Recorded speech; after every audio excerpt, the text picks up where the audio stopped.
That's our own Aldrin Sampia. I'm wondering how good his Swahili is going to be by the time he gets back. Well, let's stay with Kenya. Kenyans in this country and in the diaspora voted in the general election outside the country for the first time today. Yeah, 788 of Kenya's 20 million registered voters cast their ballot at the Kenyan embassy here in Pretoria. A first for these Kenyan patrons. This follows confusion and disappointment during the 2013 elections. Then, Kenya's constitution made provisions for people in the diaspora to vote, but this was cancelled days before the elections.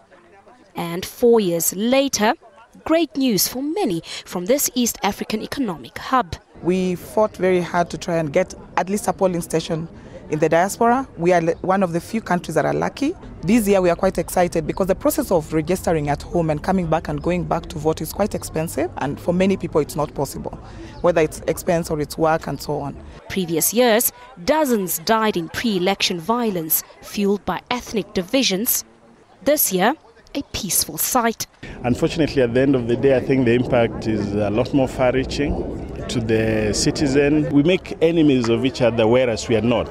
99% of the time we live together, we work together, do business together, and therefore Kenya, in my perspective, Kenya is not a tribal country, but leadership is what needs to be corrected. The Kenyan High Commissioner to South Africa leading by example.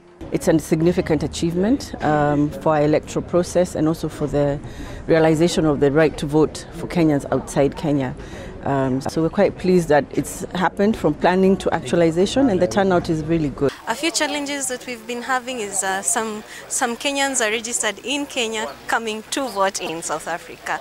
Definitely we cannot allow them to vote since you have to be registered in Pretoria.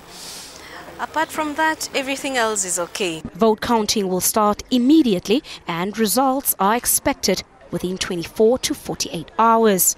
Patricia Fasachi, SABC News in Pretoria.